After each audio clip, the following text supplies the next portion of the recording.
What's up mga Carshell? And for today's video mga Carshell, uuwiin tayo ng probinsya sa Mindanao. So ito yung anak ko at saka yung mag-ina ko mga Carshell. Ito nga mga Carshell, papasok na kami dito sa barko. Yan. Yung sasakyan pala namin mga Carshell, yung tugo. Yan. So yung nakikita nyo, napakagandang barko, napakalaki. So yan mga Carshell, no, napakaganda pa ng sakyan pag ganito mga Carshell. Ang problema mo lang kasi matagal makarating.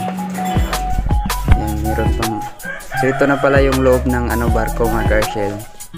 Tapos yan mga Carshell, palabas, papasok tayo dun sa yung may parang information nila. So ito yung information nila sa tugo mga Carshell. So pag aakit ka dyan sa taas dyan mga Carshell, yan yung may hagdanan na yan pang yan business class, pang mayaman yan na kwarto dyan mga Carshell. So yun na nga mga Carshell, na ayan, umakyat lang kami dyan saglit at sumilip. So yun, pababa na kami mga Carshell at titingin kami dun sa so, titingin kami sa labas mga Carshell. Ito yung pintuan palabas mga Carshell, oh. So ito yung gilid ng barko mga Carshell, yan. So yan nga, naglakad-lakad mga Carshell at aakyat kami pupunta sa taas. So yung gilid pala mga Carshell, may yung tali. Tapos ito na yung taas mga Carshell. Ayan. So napakaganda dito sa taas ng barko mga Carshell, no? Pero hindi pa tayo nakarating dun sa tuktok talaga ng barko. So yun, nakikita nyo mga Carshell, may yung basura pa sa gilid.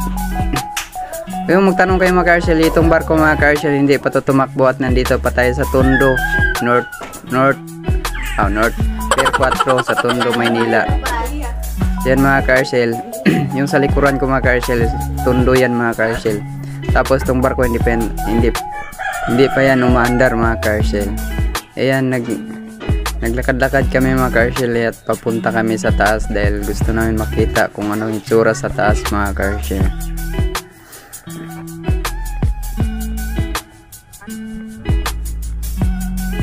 Papunta na kami sa taas at ito yung na taas mga Carshell. Ito yung tanawin dito sa taas ng barko. So yun mga Carshell, na kung nakikita nyo yung gilid-gilid parang may pambot. Hindi ko alam kung ano pangalan yan mga Carshell. So pang emergency yan. Tapos ito naman makikita natin dito sa taas mga Carshell. Sobrang taas ng barko mga Carshell, at kung kita nyo sa personal, nakakalula tignan. So meron pa tayong tugo na nakikita mga Carshell.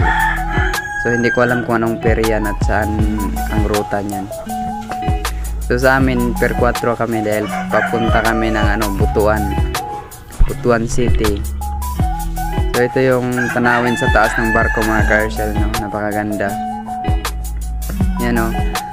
So sinulit na namin ang pagpunta dito mga Carshell at nagpa-picture dahil marami din nag-picture at marami din nag-video dito mga Carshell. So yan, may mga foreigner ba. Yan, natagtad ng camera tong isang foreigner na babae mga Carshell at lalaki. Parang nagsushooting na sila dito sa taas.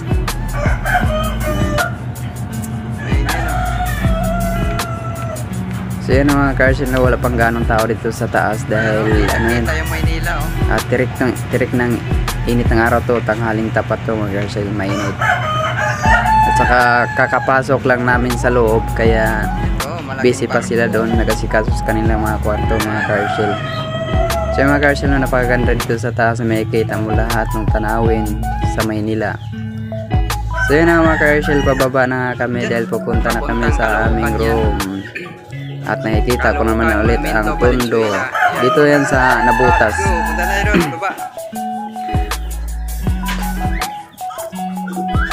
So yun mga Carshell, pabalik kami doon sa baba dahil babalik na kami doon sa aming room.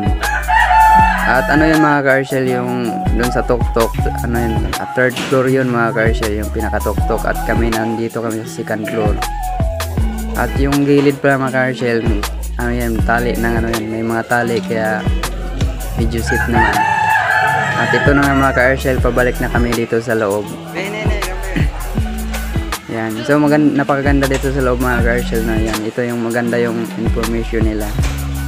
Maganda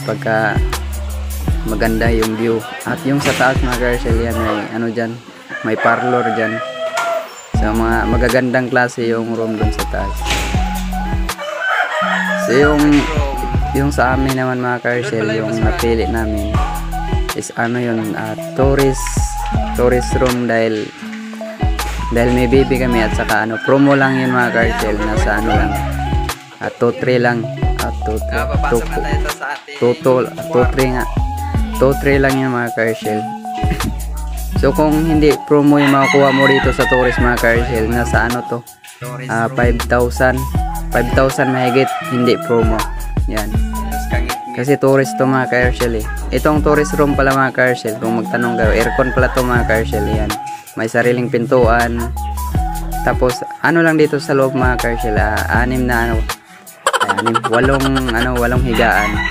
Tapos may TV, ayan. Tapos bawat gilid may ano yan, may harang, ayan. Tapos may misa pa, yung laman sa loob ng misa, ano yan, life jacket yan mga Carcel. So ito na yung mga gamit namin at yun, parang nasakop na namin tong 4 na higaan dahil ano kami 3.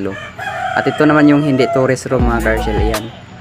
So, walang pintuan, walang kwarto, walang TV. At saka ito yung likod ng barko mga Carcel, yan, nakita mo, tumakbo na yung barko, napaganda dito sa likod. Parang wala naman tao. So yun, kung nakikita nyo mga Carcel, nasa gitna na tayo ng dagat. Yan, may nakikita kaming isla pero hindi ko alam kung may tao yun. Nasa gitna tayong dagat, malawak. Yan, kung nakikita nyo yung barko mga Carcel, hindi siya masyadong malakas tumakbo, tamang-tama lang. Good for 2 days papuntang Mindanao. So ayun mga Carcel, nagtambay kami dito sa taas ng barko dahil nagpahangin kami mga Carcel.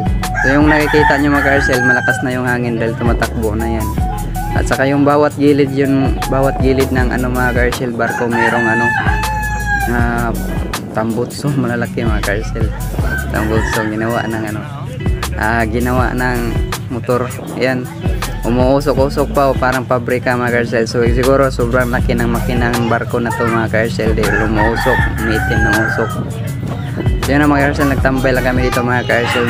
Pero hindi naman kami nagtagal dito sa taas dahil natatakot din kami dahil may anak kami. So yun mga Carcel, nandito pa rin tayo sa gitna ng dagat, wala nang kami ang isla nakita.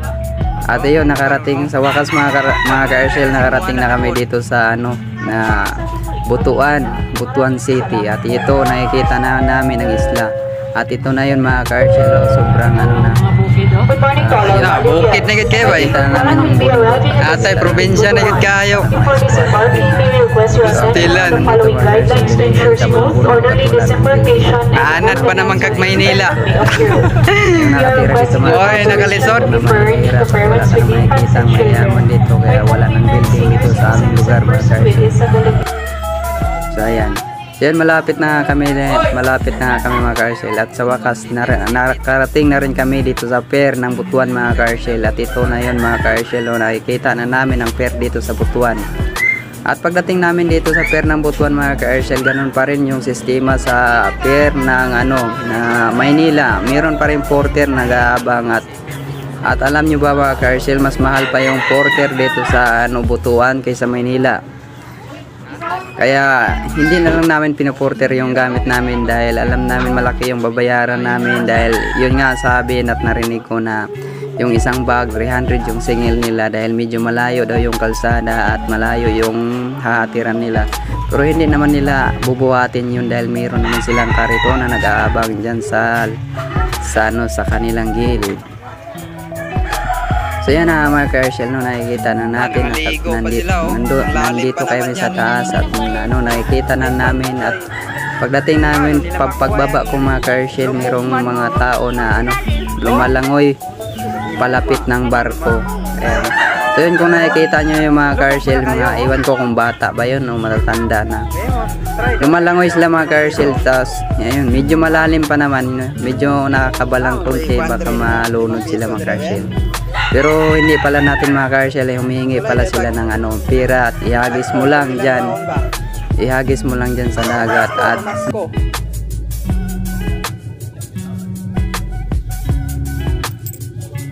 magkakbong tagpuan ito 5 piso. 5 piso, iagpong natin yan, 10. Oh, 1, 2, 3. Eh? Ulo, 10.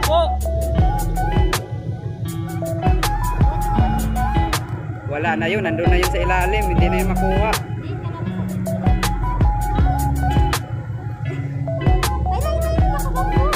Ah, ang nakuha yun, nakabangka.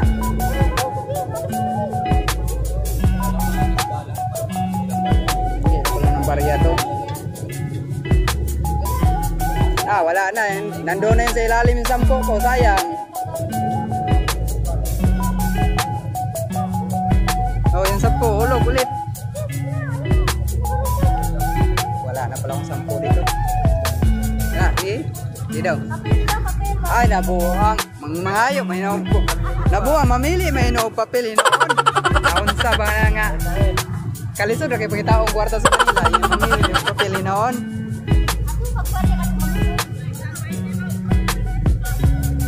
Na, asa mo na paingon na mo.